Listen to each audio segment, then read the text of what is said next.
Hey, Ersgard here, and it's time to talk about some anime hot takes. And this is gonna be a pretty interesting video. We have quite a few of them here. I asked our anime subreddit their hottest anime takes. Took a bunch of comments there.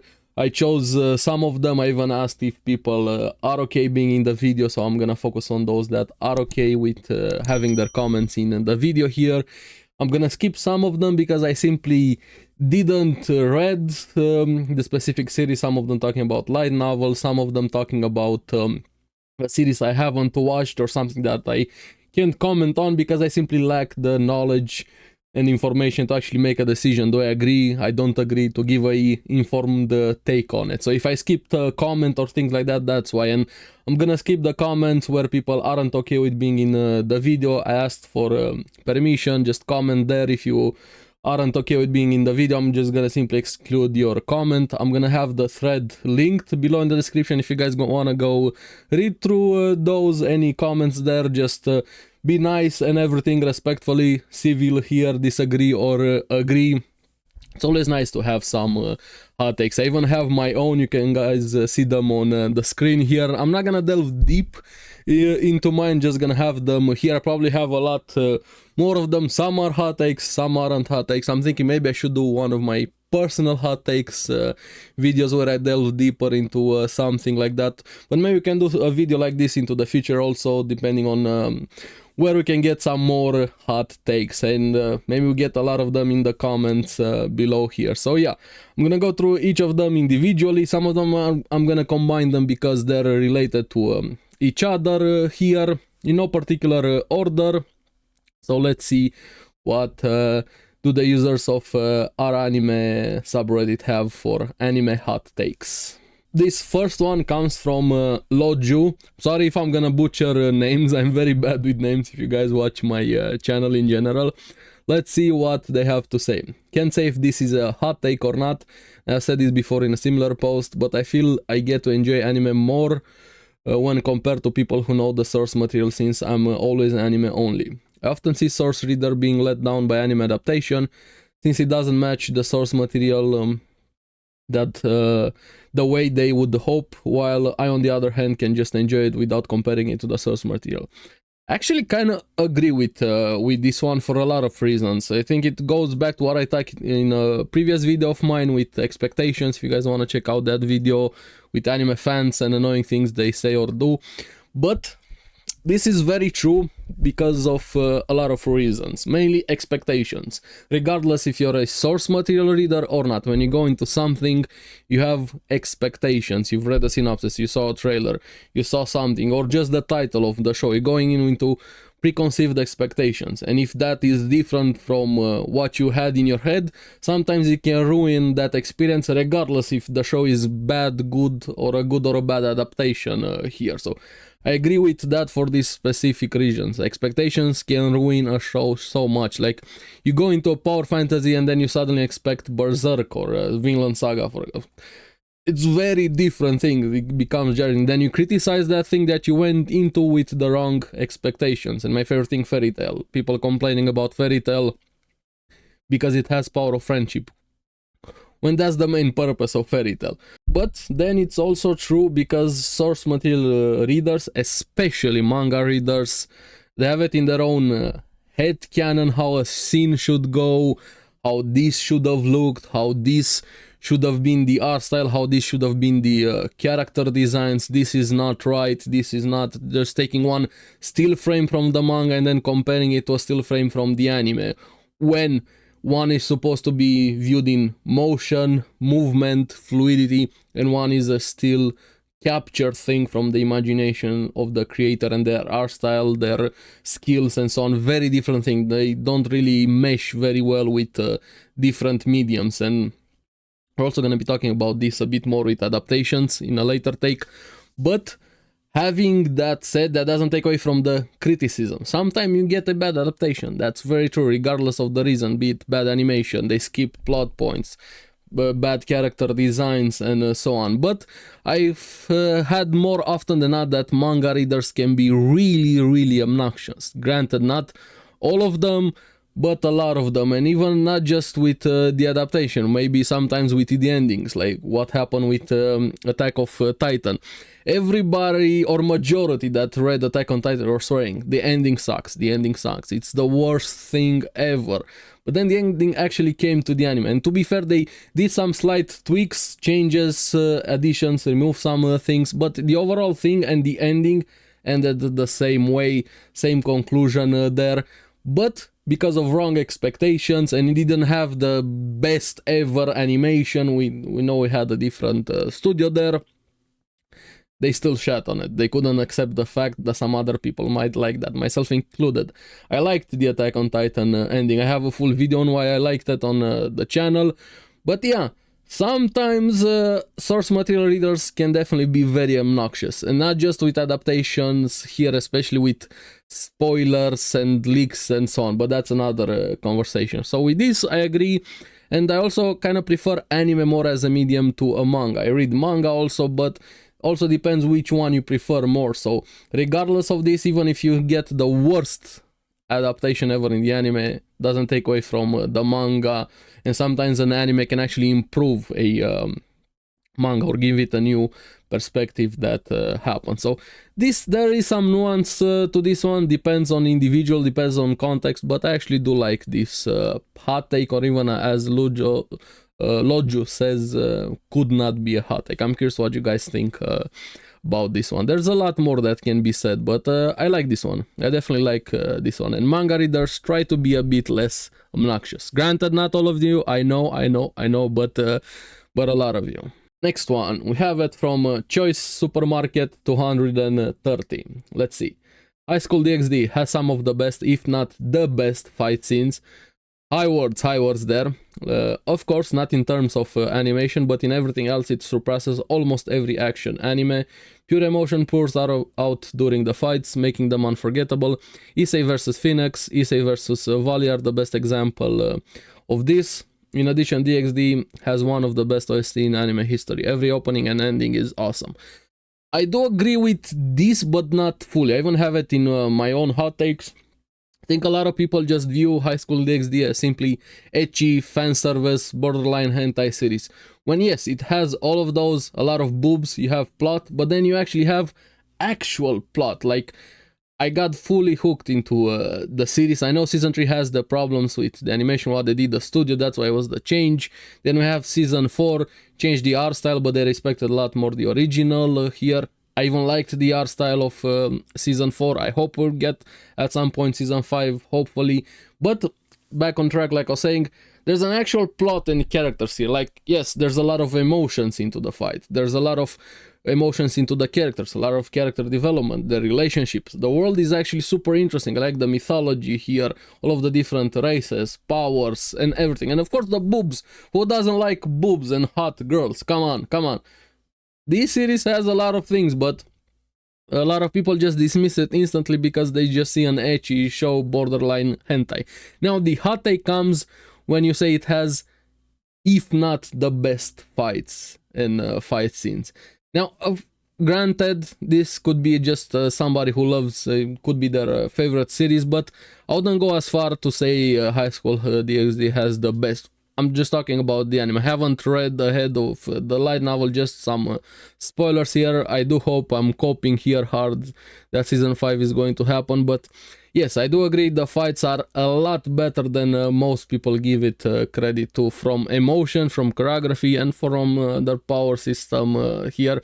Sometimes it's very jokey, but sometimes it can hit you like an emotional truck, and even from a technical point of view of the power system, the chess moves, the pieces there, the transformations, I actually do like it quite a lot. As for the OST, I agree, but that's very subjective. Everybody can like their own song and music, and however they like music, a very subjective point. But I do hope more people go into High School DxD, not just for the fan service, actually give it a fair shot for the plot. But keep in mind, you can find the orders with Season 3. There's a lot of shenanigans happening with Season 3. The studio doing their own shit, skipping. There's some retcons in Season 4. You can find the order, watch also Episode 0 and so on. But yeah, hopefully some point we're gonna get Season 5. But yeah, High School DxD, really fun series. Very simple one from Earthworm Germ. I'm sorry if I butchered your name there. Fan service is cool. Yeah, I agree with this. Sometimes it can definitely interrupt things, but that can be said also for bad timing of comedy, bad timing of action, bad timing of everything. Comes down to execution as all things, but I think a lot of people are just too scared of boobs, of ass, of hot girls, hot men also, because why not? So yeah, fan service is definitely cool. I agree with this very much so. Very simple one, shouldn't be a hot take, but I have a feeling for a lot of people it's a hot take, but yeah. Let's see, next one from Ashteron. The description of anime makes it sound niche, but it's popular and mostly acclaimed, then most of the time it's bad. There naturally are exceptions. If its reception is very polarized, then it's much likelier to be good. I disagree and I agree with this one, and I liked the follow-up question, that's why I even have it here from N7 Combat Wombat. I don't think that's a take I've heard before. Do you have some examples? Very good question there, thanks for that. Evangelion is extremely popular, but it is polarizing. Yes, I think Evangelion is shit. Yes, I said it. That's one of my hot takes. Tempted to use more scalding hot example, but let's go with one direct priority. Initial episode gained a lot of traction and acclaim. It was compared to Ikuhara's work, like Penguindrum, but it had much higher rating than it. Personally, I thought its writing isn't remotely close to Penguindrum. I'm sorry if I'm butchering the name. Craftsmanship. I didn't really feel surprised when it turned out it shot itself before the finish line. This is very much so like an anecdotal example, so to say. There is some truth to what he's saying here. Sometimes when something is very polarizing, it can be thought about more, analyzed more. Why do others like it? Why do others hate it? It gave you some food for thought. But then sometimes maybe it's bad, simply bad, and some people like it. Sometimes it's good and some people don't understand it. That's very true, and it depends on case by case here. I think this is very hard to generalize this and make it as a general rule for anime. Sometimes something is popular and it's also good at the same time. Two things can be true at the same time. It doesn't have to be one or the other, or one excludes the other. I think there is some food for thought with this thought line that we have here, but very much so I think it depends on case by case example. You can't make it as a rule here. Sometimes if it's shit, if it smells like shit, looks like shit, then it's probably shit. But then if it's a 5-star Michelin dinner, you taste it, it tastes very good, it's very well presented. Sometimes it's just simply really good food. So that's if you guys get what I'm trying to say here. But I do like this. This is a hot take or a conversation starter that gives you a lot of things to talk about, and I do hope more people look at what they watch and how they also perceive what they watch through a lens with this here, because it depends also on your personal taste very much so, or if you connected or didn't connect with something. And this is also coming for me. I know a lot of people love Evangelion. For me, I didn't. I'm not gonna get into an Evangelion rant. I have other videos on the channel, overrated anime and anime endings, if you guys want to check those out. But I do like this this here that was proposed. Let's see, from Grid Tunnel. CG anime aren't inherently bad. I assume computer-generated anime or CGI. They're basically games without the interactivity. Okay, that's kind of a lot of things. Like you can say that about movies, anime in general, so on, videos. It helps when the CG anime are made by the game company who owns said IP. Now, they aren't inherently bad, but they're more likely to be bad, if that makes sense. Of course, there are exceptions. We had probably one of the better looking ones, is Trigun Stampede from Studio Orange, but I would still have preferred for it to be 2D, if that makes sense. I prefer 2D as a medium more. CG is not bad because there are very good examples of that. I can't think of them from the top of my head because I actually have to think harder, look harder, keep track of them. There's a lot more example, but I also feel like CG is right at the start. Well, at the start, it's a growing thing. The technology is getting better and better, needs more time. People assume that it's cheaper to make CG anime when, in fact, sometimes and majority of the time it takes longer and takes more resources to do it. Both of them have their own implications, work, how much it takes, and so on.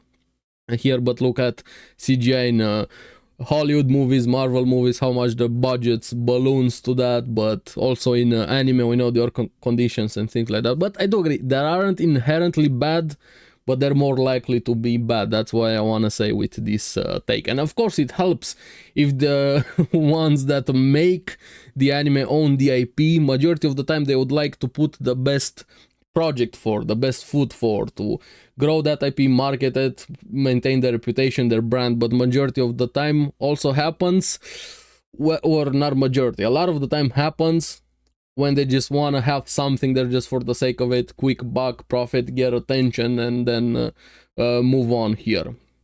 So again, depends on case by case here, but I don't think CG is getting a lot of hate. I do want to see it improved here, but personally I still do prefer 2D a lot more. But I don't think a lot of people realize how much actual CG is used even in 2D anime, especially the backgrounds and things like that. But that's going into way too much technical here.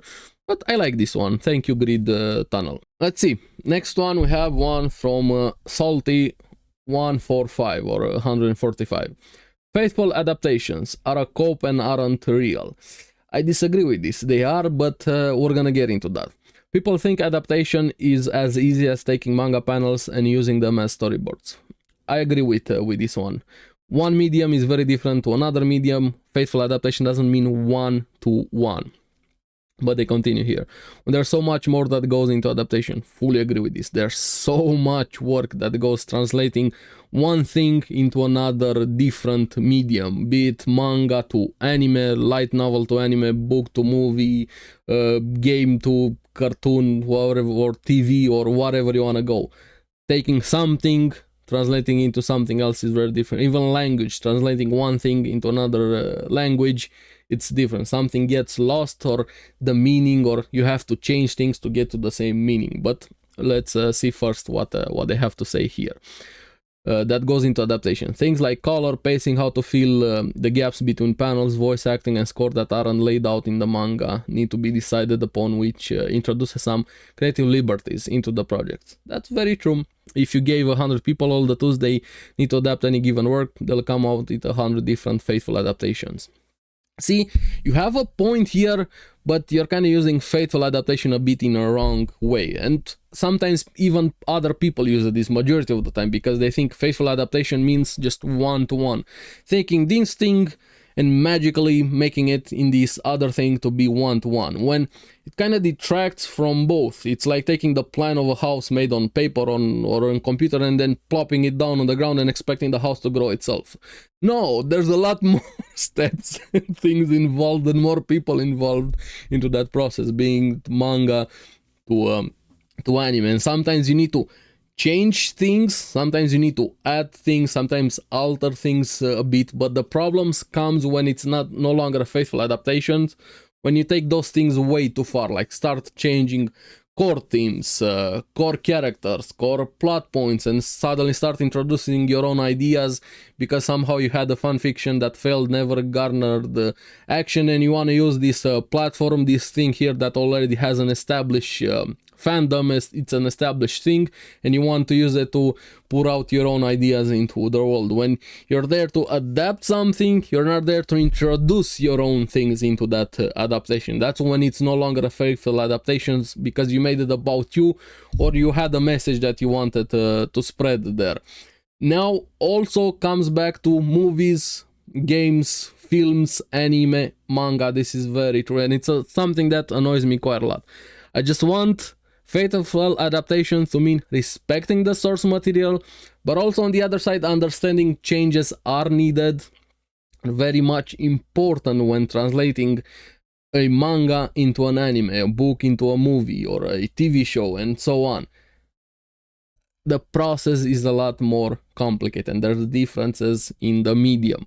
But faithful adaptation doesn't mean one-to-one. That's simply wrong. If somebody tells you that, they're very much so wrong. If they mean a faithful adaptation is just one-to-one, taking a manga panel and then suddenly you have it on the screen. That's just coloring, basically. You're just asking somebody to color your manga panel, and even then it gets more complicated because it depends. Something being made to be in black and white could be very different into adding colors to it. It changes the atmosphere, it changes the themes, it changes the paneling. So even that changes a lot more. Even just adding color, let alone animation, fluidity, the in-between frames, like even Salty said here. So it's a lot more complicated. Faithful adaptation is a very loaded term that means so much more than just simply recreating that. So interesting take here, but I think there's a lot more to it. Let's see, next one, we have N7 Combat Wombat. You can like both seasonal slap and the more serious stories, art, anime. They aren't mutually exclusive. I very much so agree with this one. Sometimes it's fun to just turn off your brain and watch something ridiculous. Sometimes you feel like a fast food cheeseburger. Sometimes you feel like Wagyu steak and with truffle sauce. I fully agree with this one. It's probably my favorite and shouldn't be a hot take. Very, very simple and goes back into expectations. When I go, for example, into solo leveling, I expect power fantasy, over the top things, ridiculous things here, action, insane fantasy there. I don't expect from solo leveling thoughtfulness, thought-provoking, deep meaning, Vinland Saga, Berserk, Frieren, things like that. I go in for that exact thing, for the power fantasy fun thing. Why is that so hard for people? I can like that also, but I can also like the other thing. Depends on mood, depends on expectation. Sometimes, exactly as N7 Combat Wombat said here, I just want to turn off my brain. Sometimes I even want to have my brain on when I'm watching a power fantasy. Sometimes I want to feel something very deep. Depends on the mood, depends on expectations. I wish a lot more people would understand this, and this is why I also like power fantasies. I like isekai. I like very deep stories also. Why do we have to exclude one or the other? Depends on what you're in the mood for, depends what you like, and also what you dislike. Sometimes I really don't want to be put into a depressive mood, even if that show is very deep and thought-provoking. I just don't have the mental bandwidth, energy, or mental state to deal with something like that. I fully agree with this. This is probably my favorite one so far. Okay, this one is very, very long. Let's see. Shimaru 33. Plenty of adults feel threatened by the idea of watching cartoons and be seen as less mature because of that. This is very true, and a lot of people just dismiss so many things, not just anime or cartoons, as just being for kids. Even just playing games or reading some, just saying, hey, you read, you're a nerd, or you play games, you have no meaning and things. It's not just cartoons. People always do this with hobbies, they do it with more serious things. They dismiss what they don't understand and they dismiss what they perceive as bad. This is true for humanity in general, but that's probably something else. Hence, the moment an anime offers some semblance of deep and intellectualism, they will clinch and treat it as a masterpiece. This is a bit dismissive also, like you had something going for you there. There's also some truth to what you're saying, but you went off into the extreme there. Let's see. Treat it as a masterpiece, a mature work created for mature people like them. I agree with this. Sometimes people think that just because they read this, because they watched this, because they did whatever thing, they think they're superior, or they think that thing is superior to everything else, and they make that thing their entire personality. And if you didn't get that thing, you're like the IQ, insert your Rick and Morty meme. Double down if the work includes religious iconography to throw rocks, because everybody knows religion is likely bad. Definitely religion has it's a stereotype to make religion bad in a lot of majority of things. That's not to say they weren't bad or they aren't still bad, but they also do good things, so it depends again. here. But yeah, there is some truth to this one, but I feel like you're getting it too deep into it, let's say. As a result, you have a bunch of people defending works that objectively, you can't really say objectively. I think objectively is like more of a science terminology. You can't say just objectively this show is bad or objectively this show is good. In art, there's a lot of more subjective things. You can say objectively this thing is bad, not just as a general for the anime. There are some exceptions to that. Obviously, objectively, season 3 of One Punch Man is shit. I will say that. Are not that good or plainly dumb, but nobody criticizes them because, oh hey, the heresy. Yeah, sometimes it's hard to go against the grain. You can say, hey, I don't like that thing, I think it's bad, but sometimes that thing maybe just not for you. Or maybe, I don't know, some mass of people have a mass delusion and they think that thing is good. But the problem comes with people admitting what they consume sometimes is not good. Coming back to fast food. Hey, I know objectively fast food is not good, but I still consume it because I like it. Why not? Hey, I'm still fat. Here, so yeah, so using objectively, I don't think you really understand what objectively means, especially in this context. Let's see, as for specifics. Oh, we're getting specifics. I like this, I like this. Saga of Tanya the Evil. When Salaryman meets Being X, he witnesses Being X is present everywhere, knows everything and can do anything. Being X goes as far as manipulating time and space, Salaryman body and memories. Absence of evidence isn't evidence on itself. Being X have... I don't think English is your first language, no problems there, but you're throwing me off a bit. And Being X have strong evidence suggesting he's indeed the big boss god. Well... yes, but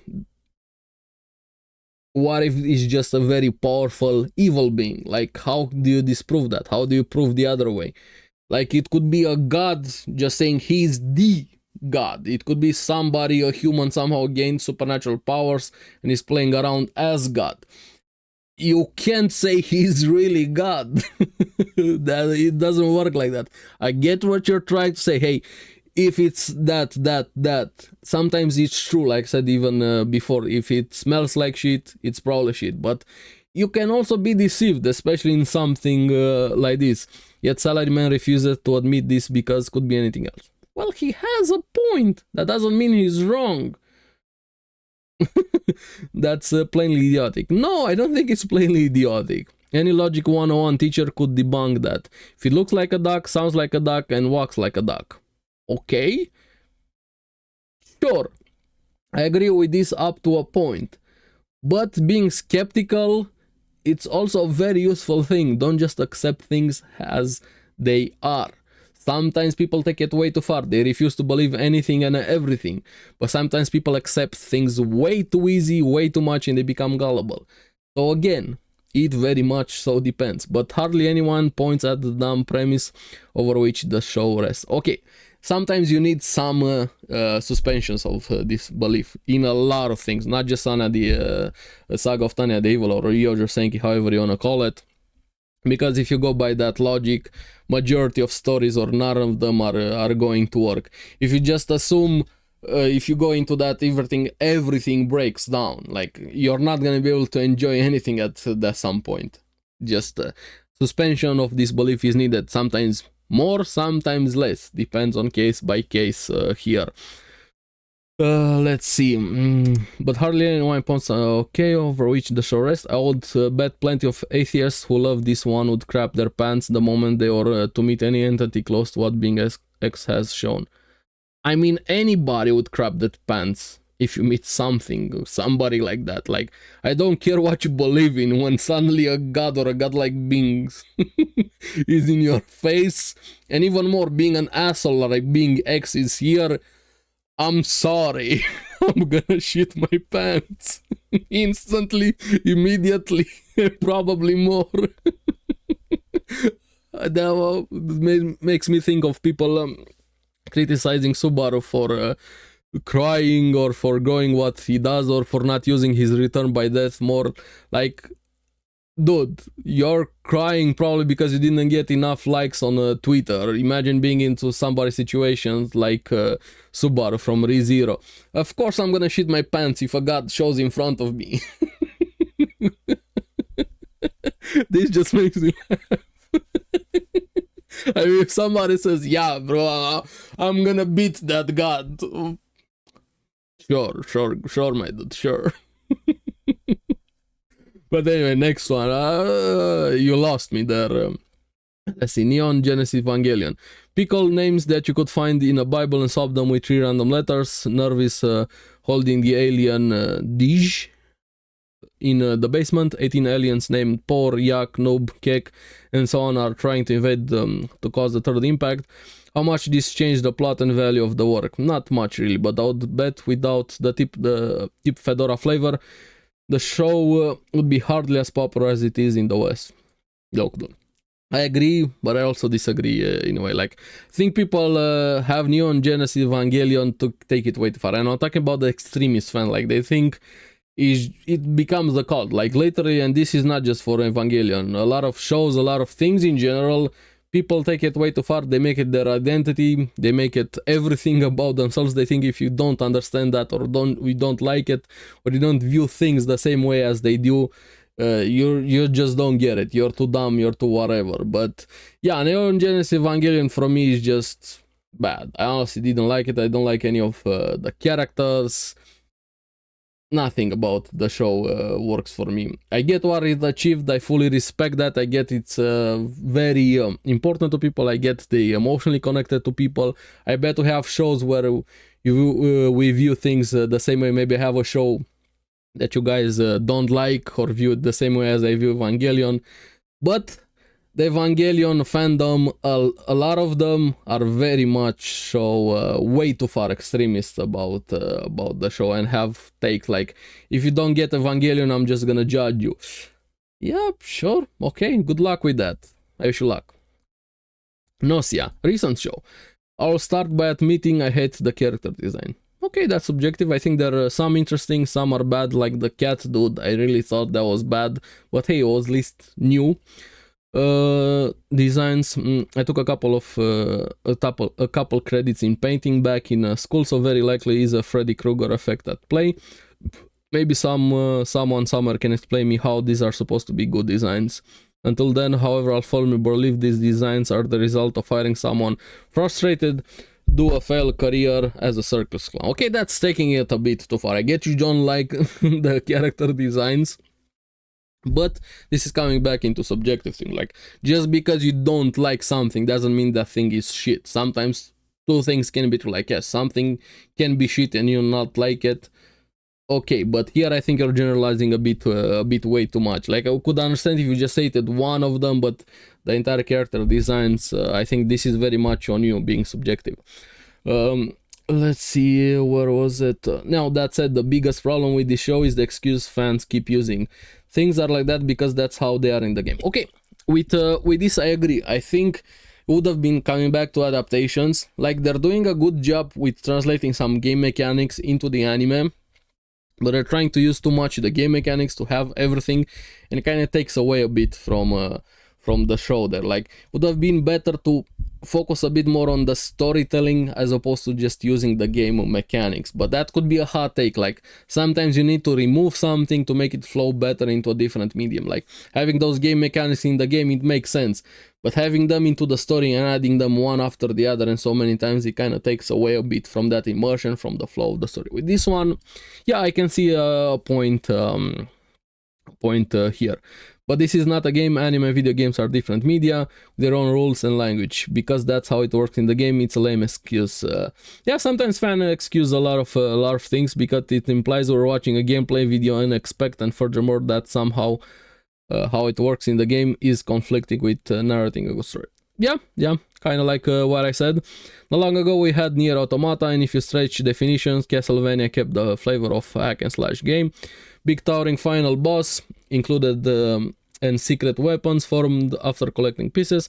No, Sia goes for the laziest formal adaptations and tries to translate one-to-one mechanics that only make sense in a game. But hey, Among Us in space. We can logically deduce who's the werewolf, but figuring a test that doesn't involve lame voting is too implausible. Okay, at that point you're just breaking the entire premise, coming back to suspension of disbelief. I think you have very hard time suspending your disbelief on a lot of things if everything is not perfect or everything is not suited to how you view things. You dismiss that thing entirely, which at some point you do have some you're correct with some things, but I think at some point you take it way too far into extremes, like you're hyper analyzing and delving way too deep and being anal about things. Like this is way too fun. You're kind of ruining things for yourself. I'm not saying change or whatever, this is just what I'm getting from this here, but I respect standing by what you believe in and how you like things. Personally, I think you're taking it a bit way too far. With some things you're right, with some things you aren't, and yeah. But I liked the long read and the actual examples for what you said here. Let's see, next one we have, well, the most obvious one, free run is very overrated. This was bound to happen. I would have expected takes like this. Here, could be true. It's overrated for you. I can definitely see this one. Maybe didn't connect with the show for whatever reason, and you see so many people saying, whoa, I like this one so much, it's the best thing ever. And maybe for you it isn't. You have that disconnect there. Yeah, this is a hot take for yourself and for everybody else that thinks Freerun is the best thing since Sliced Bread. And for me, it's one of my all-time favorite series, but I can also accept the fact could be not for you, could be not for everybody, not everybody connected to it that much for whatever reason. That's perfectly fine. Let's see. And 7 Combat Wombat, I wanted to include his comment here. My hot take on the concept of underrated, overrated is that nothing is either. Rated in this context means that we're talking about a stack of personal opinions. Very true, very true. It's not an objective system. Very true. So something can't be overrated or underrated. It's simply rated. Yes, it's simply rated, but sometimes it's more like you have a bigger pool doing one side of the rating as opposed to the other. Like you have 1,000 people saying this show is very good, and then you have 100 people saying this show is very bad. So it depends on how you look at the data, and that's why statistics are very good, but they're also very problematic because it depends on the perspective and how you use those numbers. This applies to so many things, finances, science, and a lot of things, which a lot of people focus way too much on the number and fail to understand the concept. But right now we're splitting hairs and going into very much things. In the end, it boils down to subjectivity, what you like, and ignore everybody else. It doesn't matter what they say. Focus on yourself, what you like, how you like it, and don't try to force your things into what you're saying. Hey, this show is the best thing ever. If you don't like it, you're bad. Or this show is the worst thing ever. If you like it, you're dumb. Things like that here. This is still related to Freerun. I'm gonna have a few more here with this Freerun subject because I feel like a lot of people want to talk about Freerun from playtest 4247. Freerun is just okay, I liked it, and obviously it was well produced, but the fact that it got into the GOAT conversation seems insane to me. Which is valid for you. I agree with this. Again, comes to subjectivity. You either like the show, you didn't like it for whatever reasons, you connected with it, you didn't connect with it. I don't think this is a wrong hot take, let me put it that way. It's just an individual subjectiveness thing for you. I don't see how people like Evangelion either. I respect what it achieved, like I said, but for me, just yes, it seems insane to me that people think it's the GOAT, like you put it here. I can definitely see this, but I can also see that it could just be me. I didn't connect with the show, I didn't like it. Some people liked it or not. This simply boils down to subjectivity, which is very, very fine. But a lot of people have a hard time accepting this on both sides. They think their opinion is the only thing that matters. You thinking this, it's fine, but if you think this is a fact, that's when the problem comes. And even vice versa. Just thinking the best show ever being Freerun, or insert your example there, and people don't agree with you, and you think those people are wrong. No, it comes down to you, what you prefer in the end. Prof age 7, I'm just gonna say it. If you think Freerun is overrated, then you're just not old enough or haven't experienced enough loss in your life to relate to the core themes of the show. Like I said, you don't have the IQ to understand Rick and Morty. Like, you have a point here, but you're also being obnoxious and elitist with a bit, just to be blunt. Yes, some people think it's overrated for valid reasons or unvalid. I already talked about those quite a lot. You're just saying you're not old enough. It's true also. Kids or somebody else can watch something, not fully understand it. That's very true. But also somebody can watch and fully understand the themes of the show or what it's going for, and they simply didn't connect with it for whatever reason. It wasn't for them. It simply didn't work for them, even though they understood what it meant, or haven't experienced enough loss in your life to relate to the core themes of the show. You don't need to experience enough loss in your life. Maybe you have, I can speak to that, and that's why you connected very much so with Freerun or any other show. But somebody who hasn't experienced loss cannot connect with those through empathy, sympathy, and simply understanding those themes, and something clicked in their head and it worked here.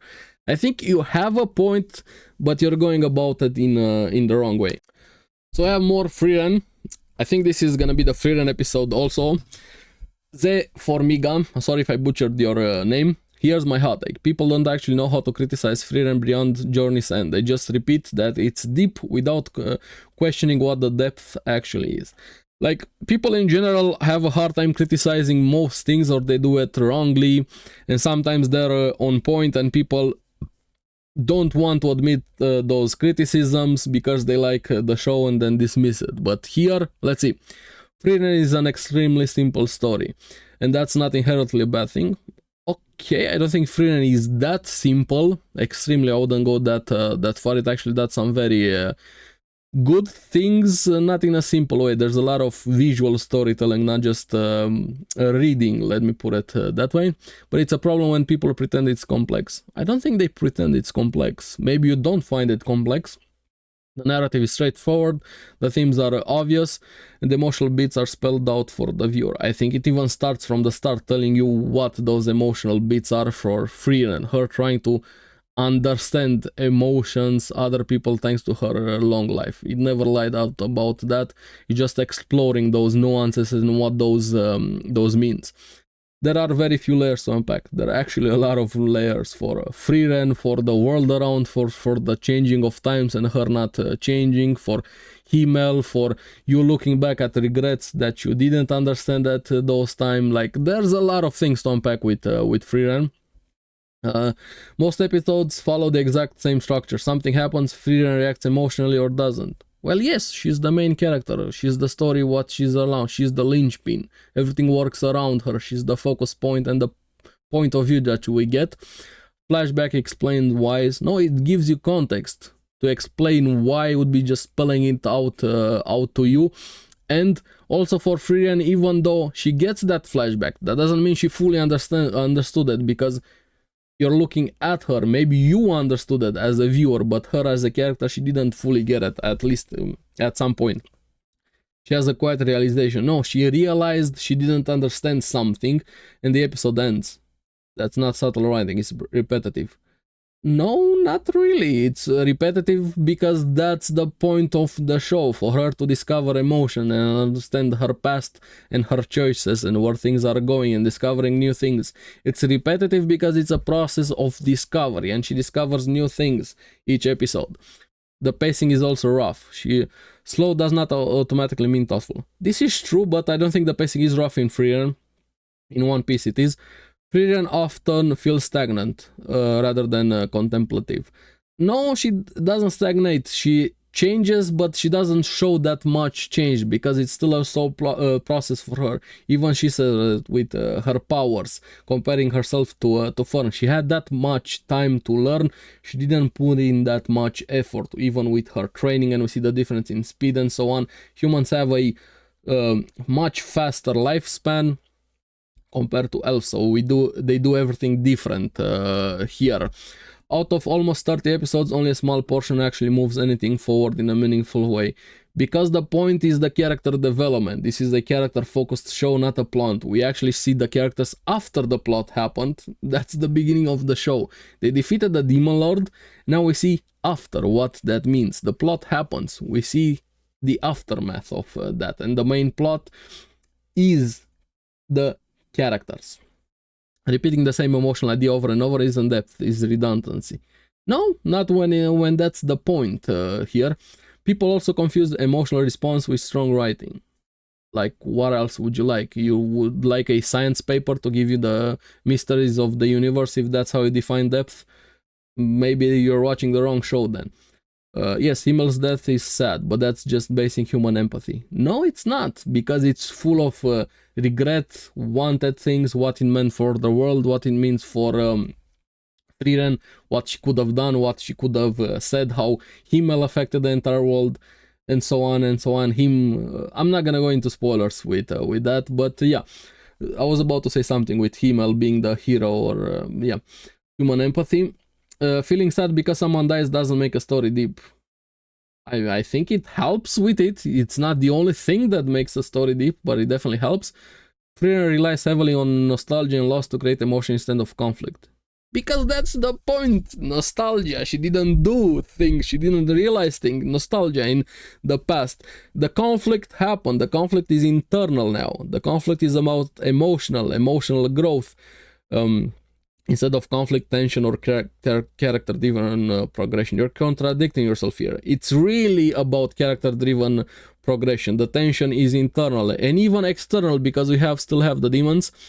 The world building is shallow. No, we just started. It was just season 1. There's no real politics. What? We literally had a tournament with mages, court mages, organizations, culture. It's culture, different cultures between humans, demons, elves, or ideological conflict. It's literally in the show, the ideological conflict between humans, elves, and demons. The demons aren't characters. They are characters. They're just evil because they're demons. They're demons. They're evil. That's it, but they're an interesting kind of evil, because they don't really have emotions, and they have a very different culture, different view of the world, the hierarchy, how it works with them, with power. They're quite interesting, and don't get me going into the politics of the bullshit that we saw people correlating demons with races, and just fuck you if you go into that. I'm just gonna be blunt with that. They exist as genetic obstacles. No, they don't. They exist as emotional character obstacles, not as narrative forces. They are also narrative forces. We even had arcs with them in the village that happened there. Just even the fights. I don't know. Here, like, I think you're missing pretty much the entire plot, the show, the characters, everything. There's no moral complexity there. How is there no moral complexity when they're based around their lack of morals and how they view everything around them and how they're so different from everybody else, and they mimic those emotions to do that? Like, what? No opposing worldview to challenge the protagonist. What? It's literally there. Fern also does it. Stark, with him being a coward but still fighting. The demons themselves, their nature, the other court magicians, the tournaments that we have, the world itself, forgetting her being left behind. Like, holy shit. Frieren herself is massively overpowered from the very beginning. Yes, because you see a character after they went through the training arcs, after they achieved the goal of saving the world. They're at their peak, so to say. There, she wins most fights effortlessly. Yes, of course, because her growing stronger is not the point of the story. Faces almost no real danger. She did in fact face danger versus herself that happened in the tournament there, and her strength is explained by longevity and knowledge. So you got an explanation and you didn't like the explanation and said it's bad. Okay. Rather than shown struggle. Because she already did those. We see the aftermath here. We even get some flashbacks of that struggle. And even at the start, when we first found out about Zoltrak, we saw the history of how they struggle fighting against him. And right now it's like you playing an RPG and going back in a low-level zone and decimating low-level enemies. That's what you're seeing right now. That removes tension from the story. The tension is internal again. Flashbacks don't build arcs. In fact, they do build arcs, very much so. They explain past sadness. How doesn't that build arcs? It's past me. Which is a weak substitute for active character development. Flashbacks help with character development, correlating with other characters internally, also externally, and character relationships and interactions with themselves and the world. Because you get a lot more context and how those flashbacks, the events in the flashbacks, affected the present even more when the point is looking at the past and Frieren realizing the regrets that happened in the past. Supporting characters aren't much better. Many of them exist only to create short emotional moments or reinforce the theme, not to drive the plot or create stakes. The stakes, again, are internal. Those characters are lessons for Frieren and everybody else. Remove several of them and almost nothing changes. Yes, it does change, because those lessons and emotional moments, you don't get them. Sure, you can remove them and the journey just continues, but you don't get those lessons, because you already got to the destination at the start of the series. She defeated the Demon Lord. We don't have a major goal to head towards that, besides just me speculating and going into Himmel, maybe with the afterlife and so on, but that's something else. The main goal here is emotional and personal development. Emotional presence is mistaken for narrative importance, because the emotional presence is the narrative in this case. Frieren is the beautiful series. It has great atmosphere, strong direction, and excellent visuals. But beauty and mood are doing most of the heavy lifting. Strip that away and what's left is a very simple, low-stake, repetitive narrative that people inflate into something far deeper than it actually is. I think you're fully going into this series with wrong expectations and preconceptions. Like, you're going... you're biting into a banana and then complaining it's not an apple. Like, sure, you're right, but who's wrong in the first place? Like in Frieren is fine. Calling it a masterpiece of complex writing isn't. That's not analysis, that's aesthetic preferences.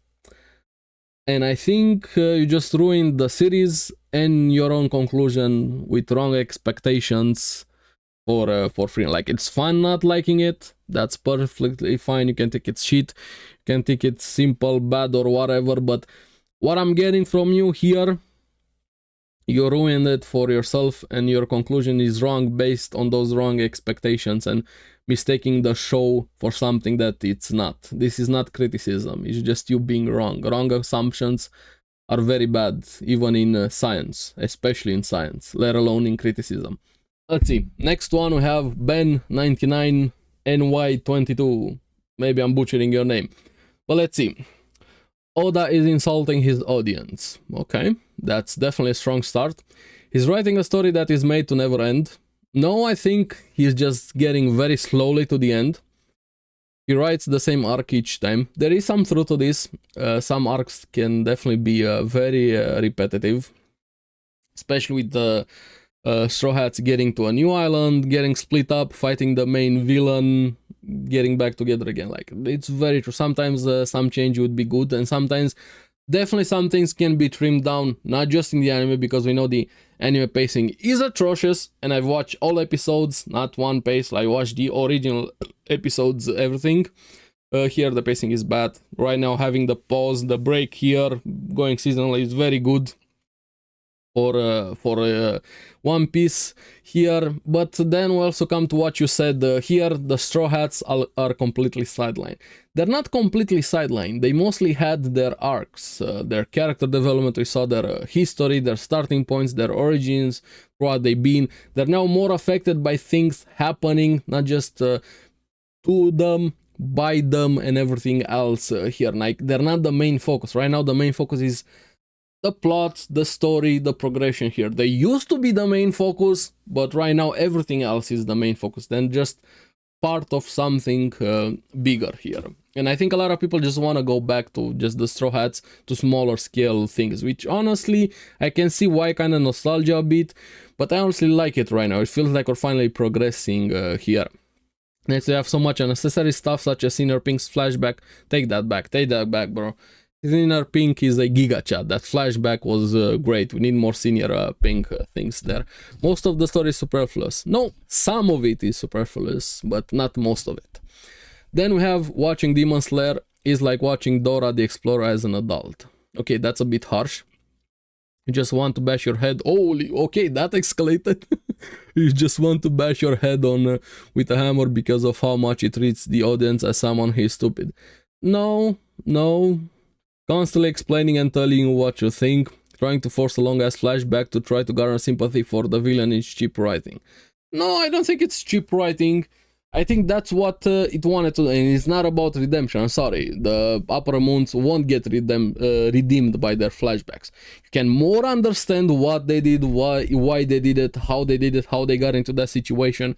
You can feel sorry about somebody being put into that, but that doesn't redeem them, that doesn't excuse their behavior. Even with the memory and head alterations, they still did those things. Some even made the choice to go into those things here. But Demon Slayer is a simple story, doing something that's probably been done a lot of times, but hey, I still like it. Definitely has its own distinct things here. It's carried by animation, but not only by animation. And I think people overuse that carried by animation. No, the animation is very good. It's definitely played a big part into why people like it, but it's not the only part. And this is, from me, I like Demon Slayer. I don't think it's the best thing ever. It's not one of my all-time favorite series, not even close. But I think it's overhated. But also, it definitely has its issues, especially Swordsmith Village arc. Like, that arc sucked, probably because of the things that were lacking that you don't like here. Like, it didn't have enough flashbacks with the Upper Moons that we had there. They sucked. They simply sucked. They were so bad. Those were fodder villains that ruined that arc for me there, or at least part of it. The villain sucked so much. The Swordsmith Village itself, the thing that allows them to fight against Demon, barely had any build-up development, delving deeper into that, how it works, how it came to be, how do you fully make those swords. Great moments there, but I think that was the weakest season. Then the ending was good for it. The movie, I liked it. I have a full review, guys, want to talk about that. The flashbacks were one of the best parts about it, honestly. But anyway, I think Demon Slayer, there is some nonsense. It's overhated and overhyped at the same time, or overrated, how I wanna call it here. It's definitely not the best of the best, but it's also not the worst of the worst here. Next is, manga is an inferior medium of storytelling. I disagree with this, but let's see where you're going. While it can be used as an avenue of storytelling, the way manga is realized is not to the benefit of storytelling. There is some truth to this, mainly because of how fucked the industry is. The work conditions, being overworked, you can barely have proper conditions if you're a mangaka. But sometimes it also goes into other direction, or editors or even the mangaka themselves, they don't want to end it because, hey, it's like killing the golden goose. Keeps working, keeps making money. Why would you end something like that?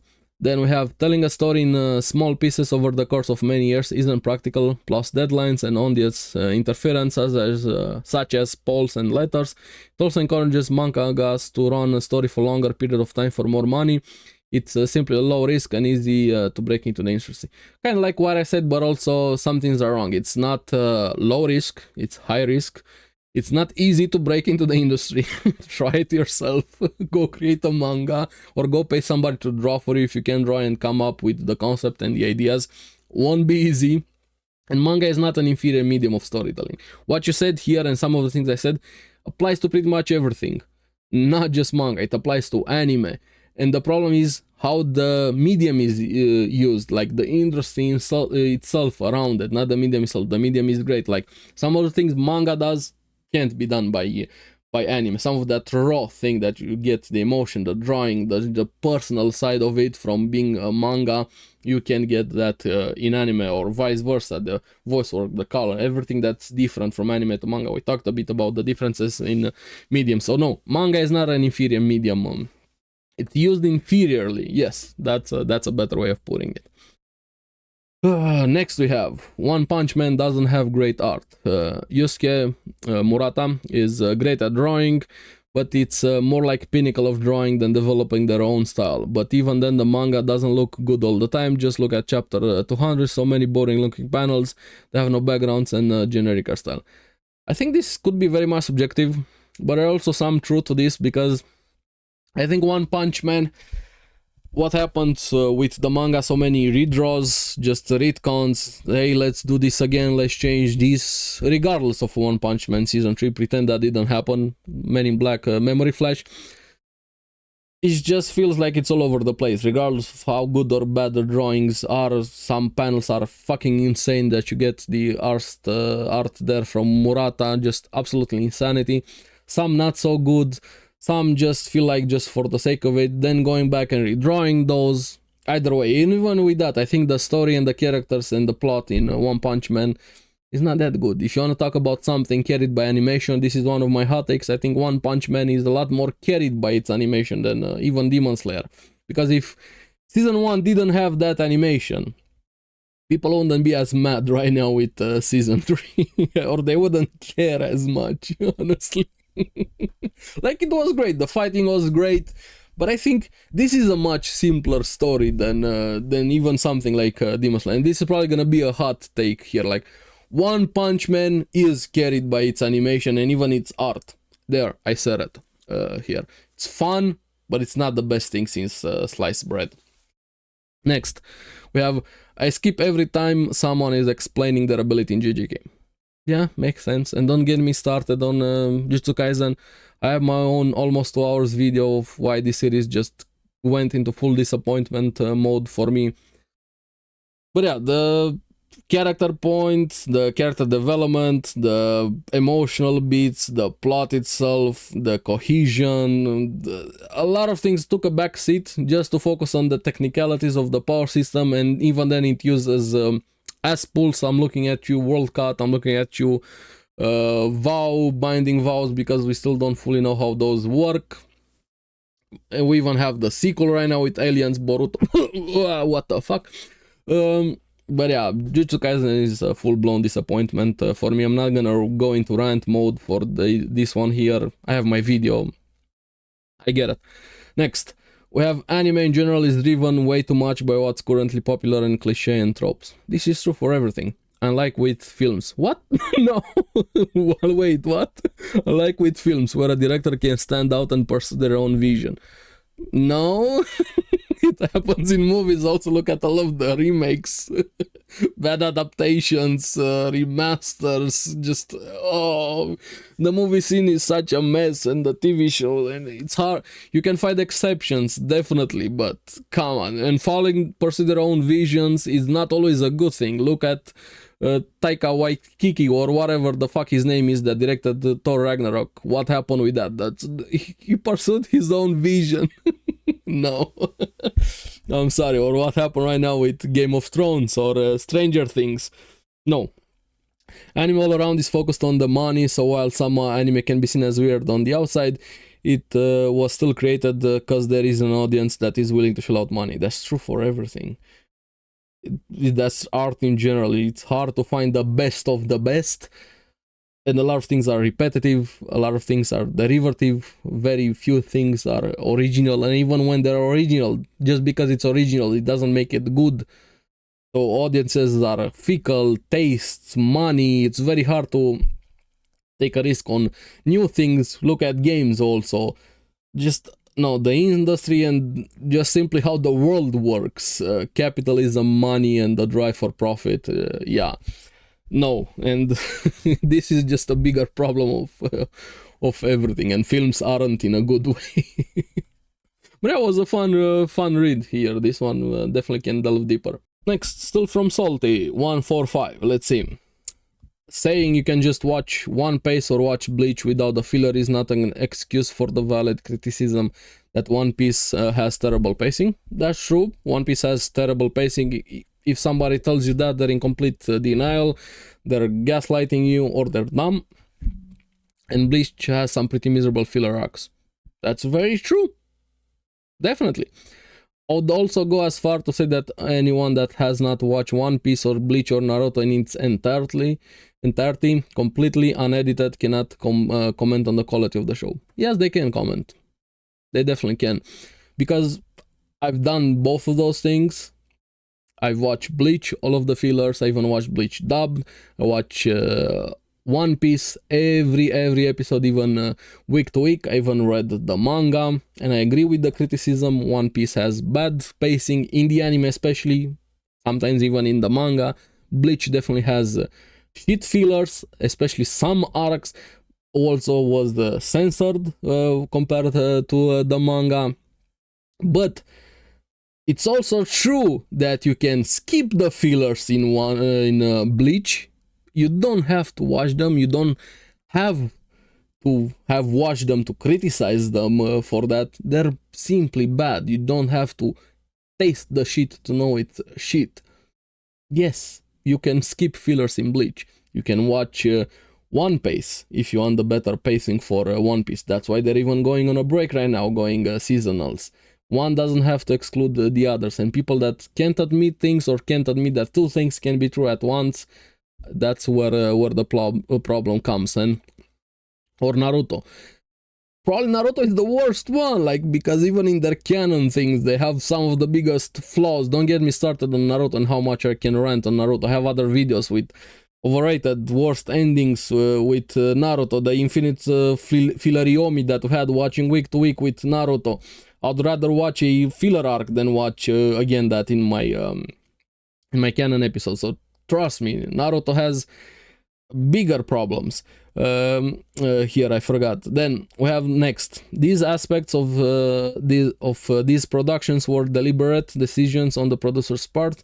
No different from the decision to cut out arcs of The Promised Neverland, Butcher One Punch Man Season 3, or to add the Africa arc in Nadia. I can comment on Nadia.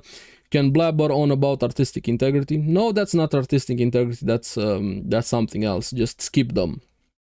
I don't care if somebody had their vision or their artistic integrity. That doesn't make it, just because they had that doesn't make it good or the right choice. Look at games also. Sometimes they stick way too much to their vision and artistic integrity and they get a bad result, or on books or on anime or on manga. No. And sometimes just shit happens and sometimes somebody makes a bad decision here. But let me go back here. You can blabber on about artistic integrity, but art is a business and the consequence of that should be acknowledged. Sure, but sometimes there's an easy solution for this. I'm not saying go magically back in the past and fix and have everything. I would like a remake of Bleach. I would like... we have the One Piece happening right now. With Naruto, I don't think there's any fixing, unfortunately, because it has fundamental issues, but that's another conversation here. I can't wait for the Naruto fans to come at me. You can't go in the past, like I said, to fix those. Yes, those should be acknowledged, and even consequences. Look at One Punch Man, look at those. They have their consequences. But, like I said at the start, you can skip the filler. You can watch the edited version of One Piece. And then you can have issues with the plot, the characters. Those are still valid. That's another conversation here. But yeah, you have some point here, but I think you're taking it way too far there. Damn, we have a lot of them here. Let's see, from Task Force Holo. 86 is not that good. I think people overhype it way too much. I like 86 quite a lot, but I also think it was just the beginning of the story. Characters were great, the premise were great, even though a bit similar to Attack on Titan. I have videos on 86. But before we can talk about it, if it can stand among the greatest series ever, I would have liked to have more. Where is the season 2, 3 and whatever? We need more of 86, but I also do think it does a lot of good things good. So it's not that good. This comes into subjectivity. Next one. Eldermin on the Sky shit. Nope. I actually like Eldermin on the Sky. And that speech that we had about laziness there is great. But I like those type of series, mental battles and things like that. I would like a season 2 of Eldermin on the Sky. But unfortunately, I don't think that is going to happen. Next we have The World is Still Beautifully Shit. Can't comment, didn't watch. Hyoka is not that good, can't comment. planet is. I think that's from the creator of Vinland Saga, so I can't comment.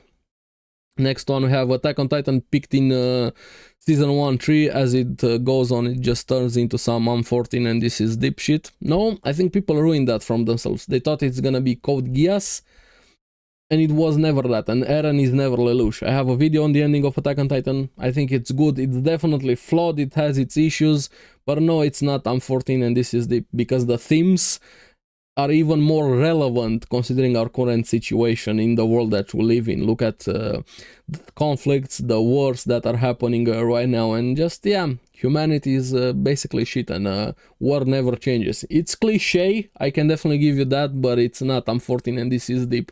If you look outside the window into the real world. Romantic Killer is not that good, no idea. Aho Girl, didn't watch. Senton Academy, no idea. Do you love your mom and her to hit multi-target? Oh, the mom isekai. It's misunderstood and criminally underrated. I don't know, maybe, perhaps. Probably not, but no, who knows. Kiss says OVA is the best HG show ever made. I only know memes and random clips. I never watched. No Guns Life is underrated. I wanted to watch it, but I never got to it. Yukino from Oregairu bores me to death as a character. Probably, I don't know, I'm not into romance SOL series, so I can't comment on those. I have one of my hot takes, double standards. There I think Isekai gets too much hate, and romance and slice of life series get too much lenience when majority of them also have suffered from the same issues as Isekai. But people that like one genre shit on the other and vice versa. But it happens a lot more shitting on Isekai there. Girlfriend is misunderstood and criminal underrated. Don't know. If you think Light Yagami is anything other than a psycho piece of shit, please seek help. Okay, that's a bit too much, but it's also true. He's out of line, but he has a point there. Like, Light Yagami is definitely a psycho, but he's also a bit more than just a psycho. But if you think he is not a psycho, you definitely have issues. Like, dude is pretty psycho. Even from the start, he has a god complex to say the least. But Death Note went to shit in the second half. So yeah, don't admire Light Yagami. Please don't. If you do that, you have issues that you need to take care of. I agree with this. But yeah, interesting takes. Some of them I can't comment on them because I didn't watch the show. It's not for me. So yeah, okay. Salty again, 1 for 5. They definitely like their hot take. Let's see. Most people don't know good animation if it beat them in the nose. Most of the time is used by people just trying to justify liking a show to people who don't care anyway. Demon Slayer animation is actually above average at best, and My Hero Academia is solidly average visually. Most people will also say that a show being ugly is bad animation, or that a show with detailed art has good animation, when neither of these are relevant. And actually evaluating the animation. Good animation is also more than just being smoother and having more frames, but that's too in the weeds for the average shonen bro looking to just win an argument. Okay, there is some truth to this. There is also like you being a bit elitist into this. I'm gonna expand on this. It's very true. Like, majority of people who don't know what good animation is, like, because if you get way too technical, you come into that, and it depends a lot of technical, what it is, the process, what it meant to do, how it was done, why it was done, why it looked like this, and so on. Like, good animation depends also on your definition. Are you talking in the technical sense, or are you talking good animation, was it pleasantly to view, to look at, to experience? That's when you get into the weeds, splitting hair and getting into technicalities there here. But you're just saying, but that's too in the weeds for the average shonen bro looking to just win an argument. It's true, but also being an elitist here. Like, majority of shonen bros and power scales and people who just focused on the animation and they don't have any idea about story, character, and so on. I talk about in my video with most annoying things anime fans do. Yes, I find them also very annoying if they think animation is the end all be all for a show to be enjoyable. But then you also have the elitist part, where if you didn't appreciate this show, this animation, because it took this too much, it was this avant-garde thing, this hipster thing, this change, this did something very different than how it's normally done, while you can appreciate that, that doesn't make it a good viewing experience, that doesn't make it good for everybody. You might be into those things, but just because you are into those things and appreciate them doesn't make them instantly better than everything else. Like, there's a lot of nuance here if you get into the technicalities, but also if you get into the being hipster and snob part of the argument here. That can be said even about genres, about type of shows. Like, a lot of people are just way too much into themselves and what they like, and a lot of people just focus on one thing over the other here. So this is the comment with very much nuance, but I think you're just too focused way too much on yourself and the technical part of what good animation means, which you have a point, but you also don't have a point, because it depends. One more from Salty145. This is gonna be the Salty video. Let's see. I don't care how good the source material is. If the anime is bad, then I'm gonna say it's bad. Okay, this shouldn't be a hot take, but sure, I'll give it to you, Salty, because you're a very big part here in this thread. Yeah, this is true, but that can be said also on the other side. That's why I wanted to have this comment more like, you can have a great animation show, which it's so good, but then everything else is shit. The source material is shit, the plot point, the characters. Can you also say the source material is shit by this logic? I would hope so, because I would honestly say so. I would rather have a bad animation show with good, interesting story plot, character points, than a great animation show looking at it as just a tech demo with everything else being shit. Like, for me, that's the Avatar movies, for example. Or Supercube happened recently, you know, with anime. Great animation, shit plot points, characters, and so on. So yes, I agree with you. If the source material is great, but then the anime is bad, that's valid criticism. This is not a hot take, but it also works on the other side. So yeah, that was a lot. Maybe I yapped, ramble way too much here. We'll see how long the video is gonna end up being, but I like this type of conversations. And don't get me wrong, I don't think what I said is objective fact. I don't think I'm right about everything, or maybe even anything with how I talked about the hot takes. I hope you guys appreciate me talking about them. I hope you didn't get mad at me. I wasn't trying to attack you personally or things like that, just disagree and try to have a conversation there, or even agree with you. I do appreciate very much so the comments here. Thank you very much for them. I do hope other people also read the thread, or leave a comment below, leave a comment with all of the hot takes here about them. Maybe give me your own hot takes. What do you think about mine? I didn't delve deep into mine because the video is already way too long here. But yeah, this was fun. I'm probably gonna lose my voice after this one, but I do hope you guys appreciate it and appreciate the comments from everybody that participated. And thank you for the hot takes. I hope I'm gonna do this one more in the future again. Who knows? Maybe not with Reddit, maybe with other things. We'll see. But anyway, thank you for watching. Remember to like and subscribe. Helps me quite a lot, and you guys get the latest videos on the series that I follow. So keep enjoying anime. I'm gonna see you again on the next one. Bye bye.